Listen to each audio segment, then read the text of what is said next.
আরজি করের ঘটনায় প্রতিবাদের আগুন ছড়িয়েছে গোটা বিশ্বে।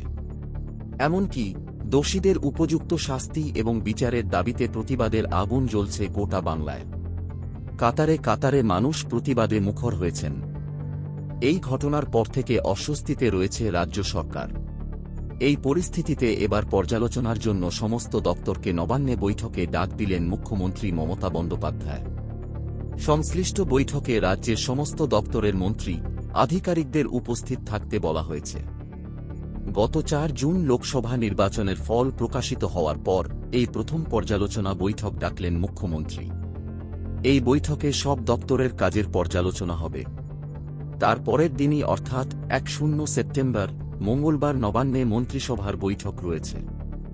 বৃহস্পতিবার এই সংক্রান্ত একটি বিজ্ঞপ্তি জারি করেছে নবান্ন।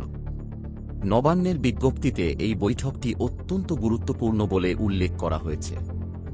সেই বিজ্ঞপ্তিতে জানানো হয়েছে যে 9 তারিখ দুপুর 1টায় নবান্নের সভাঘরে পর্যালোচনার বৈঠক করবেন মুখ্যমন্ত্রী।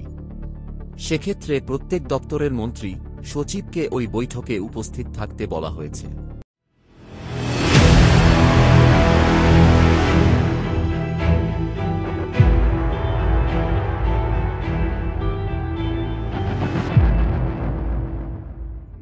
এমনকি এই বৈঠকে ডিজি এবং এডিজি পদমর্যাদার আধিকারিক এবং কলকাতা পুলিশের কমিশনারকেও থাকতে বলা হয়েছে।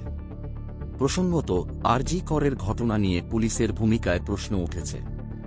এমনকি এই মামলায় পুলিশকে ভর্ৎসনাও করেছে কলকাতা হাইকোর্ট এবং সুপ্রিম কোর্ট। শুধু তাই নয়, বিভিন্ন মহলে সরকারের অবস্থান এবং আচরণ সমালোচিত হয়েছে। বিশেষত আরজি করের প্রাক্তন অধ্যক্ষ সন্দীপ ঘোষের পদত্যাগ এবং তাঁকে অন্যত্র নিয়োগের পর রাজ্য সরকারের সিদ্ধান্তকে তুলোধনা করা হয়েছিল। অবশ্য আরজি করে আর্থিক দুর্নীতির সঙ্গে যুক্ত থাকার অভিযোগে পরে সন্দীপকে গ্রেপ্তারও করা হয়েছে। আরজি কর আবহে রাজ্যের সর্বত্র যখন সরকারের ভূমিকা নিয়ে সমালোচনার ঝড় উঠছে, এই অবস্থায় তখন প্রশাসনিক মহলের একাংশ মনে করছে যে বিভিন্ন দপ্তরের কাজের অগ্রগতি কিছুটা থমকে গিয়েছে।